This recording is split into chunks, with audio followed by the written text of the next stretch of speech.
we're about to get in just about a 10-15 minute groundwork session, and it's going to start with just some basic movements, and we'll be stacking some detail on every round. Maybe even the first round we'll get a little fancy with it, we'll see.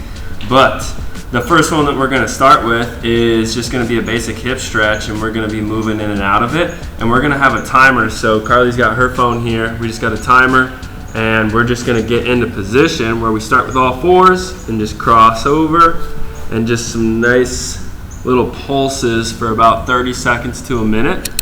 And we're just feeling the outside of that left hip right now, just pulsing in and out of it. So pretty basic movement, just making sure we got our feet right, making sure that our spine is nice and long. We don't want to be crumbled up while we're doing it.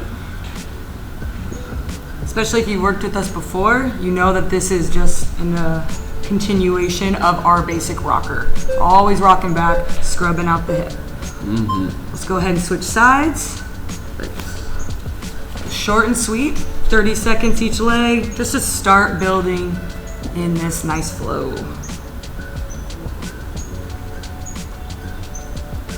And as we get going, you might feel like you can get a little deeper, or even challenge yourself to keep that back foot off the ground completely. Sometimes I'll use it for like a little kickstand, like as I rock back, I use the bottom side of my toes to kind of touch the ground and come off.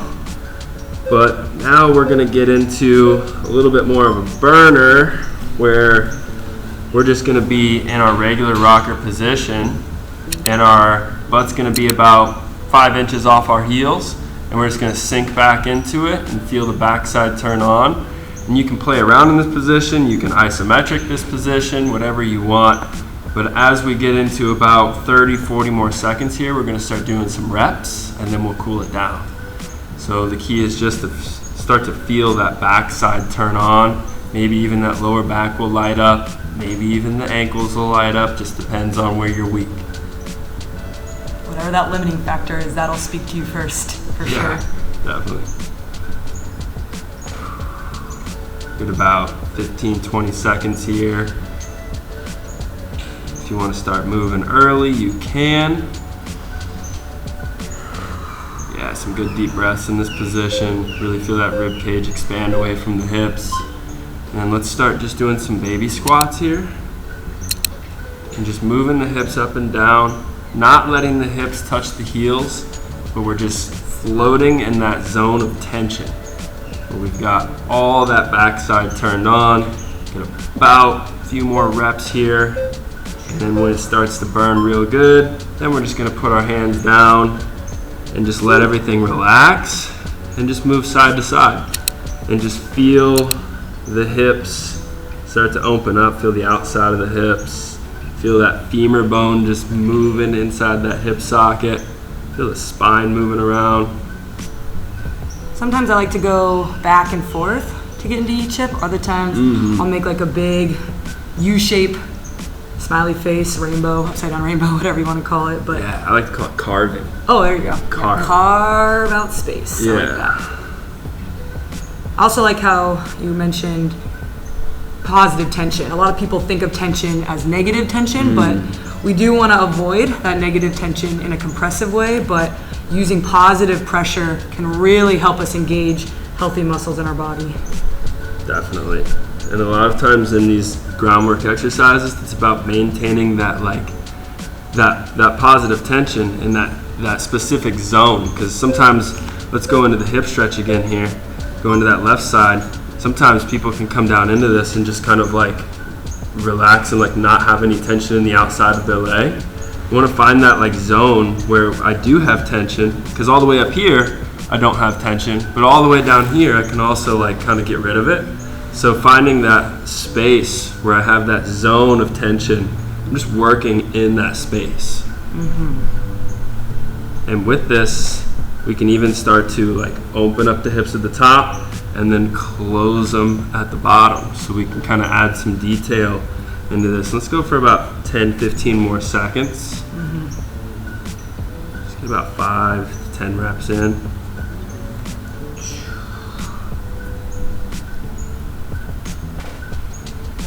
Nice. And needs this. switch, what? My left side definitely needs a little bit extra love. Yeah. Yeah, you'll notice we start to fidget a lot and we'll start to be super intuitive, because when you have a really healthy relationship with your body, you know exactly how much you need every single day. And it might feel a little different every day. Yeah. So don't be afraid to move around and wiggle and scrub things out, because you know your body obviously better than we do. So really important. Right.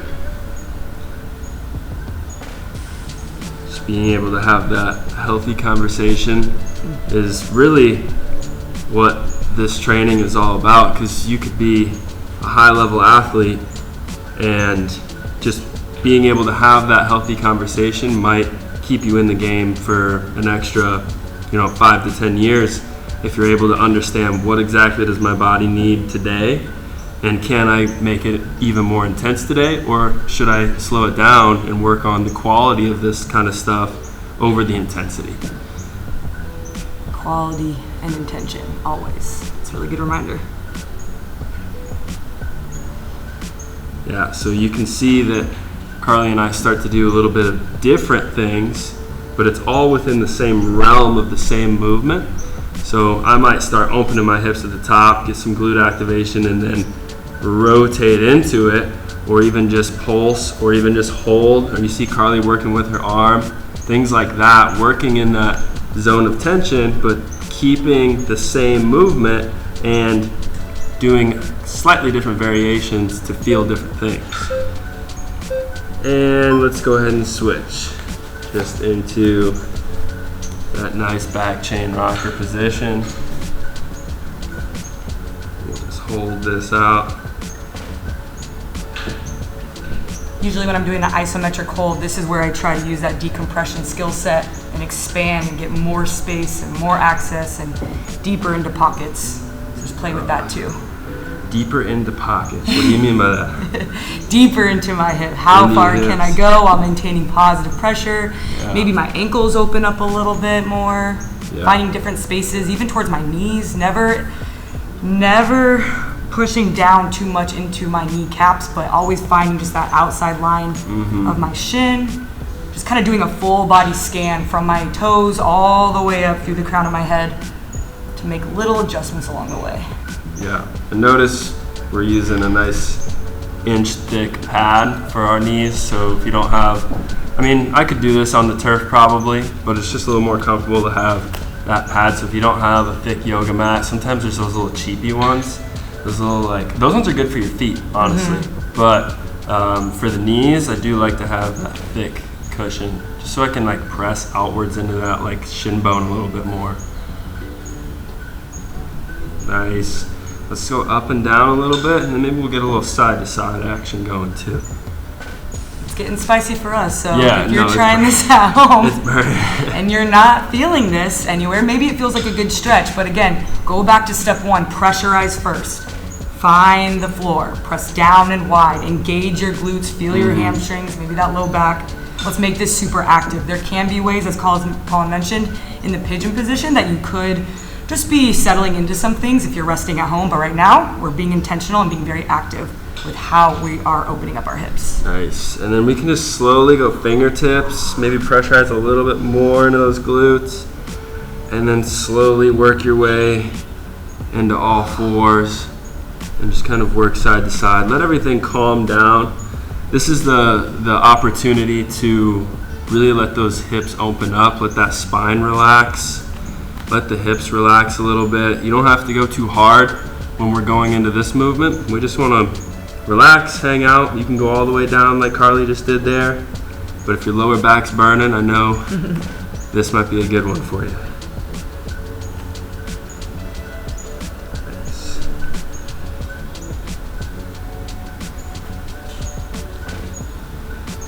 Cool, and then we'll work it right back into the hip stretch for 30 seconds to a minute. Last round. Just feel the outside of that hip, that IT band a little bit open up. And even focus on that back leg, getting that internal rotation in the back, because that internal rotation in the back will feed that front hip and let it open up a little bit more, get a little bit more stretch to the outside. So you'll see that we both have this hand on the ground, that opposite hand, and then the other hand in the air. I'm almost like stiff arming the ground here so I can get more pressure up and away from the ground with this hip on the ground. Oh yeah, it's this nice counterbalance. Yeah. Push and pull. Yeah. Sometimes I'll do a tiny tail tuck if I ever feel it's too much in my low back, or Yeah. maybe some compression in the front of the hip, just tiny tail tuck. Yeah, for sure. That'll get the glute fired up too. Nice, and let's switch. Easy money.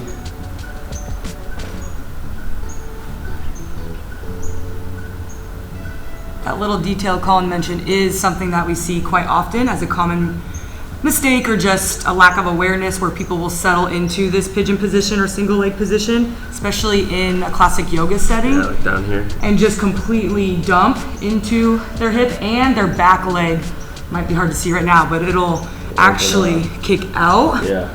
And so you're a little disconnected from your upper body to your lower body. So we just want to rotate everything around so everything's nice and organized, facing the same way. It's a lot healthier for your joints. Nice. And then from here, we'll go into the ISO position. Just sinking the hips back. Feeling those hips, decompressing, feeling that rib cage get away from the ground and the hips. Almost feeling my tailbone go back and my sternum come forward, like I've got a string on either end pulling me either which way.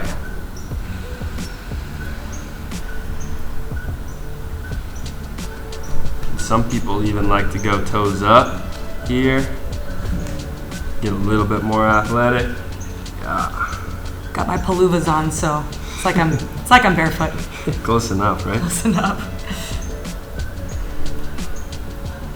Ooh, that connected something different just now for me. Yeah, stretching out that bottom side a little bit. That bottom side of the foot.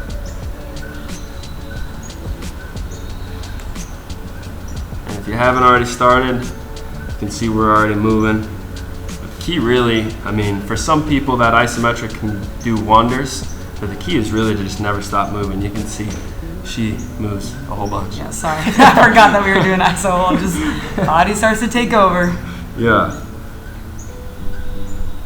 And we just burning it up, feeling those glutes, feel that side to side. That lower back's probably on fire at any moment.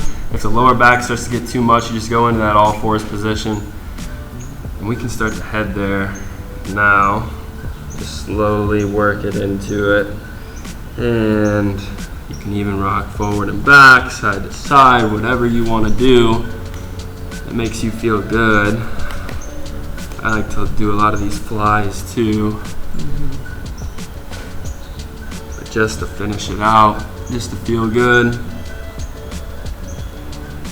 And if you have access or are spoiled like us and live by the beach, or have access to a park, local volleyball court in the sand, do a lot of this stuff in the sand. It is just free money, even extra, just a little resistance from nature.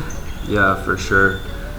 And the other thing is when you're doing these types of workouts or warm-ups, is getting a mirror in front of you. You'll see, like, often we like to look down and look at our legs, things like that, but remember that cervical spine and the lumbar spine, they like to mirror each other. So when I look down here, that spine will pop up. So trying to keep our eyes forward or just in front of us right here somewhere is going to help a whole bunch with keeping that spine decompressed. But at this point, your hips should be pretty fired up, pretty turned on, back lit up a little bit, but just ready to go. Doing any sort of rotational movement to start to free you up a little bit. We'll do anything like that to continue the warm up into whatever workout, or if you're just going into your day, get after it.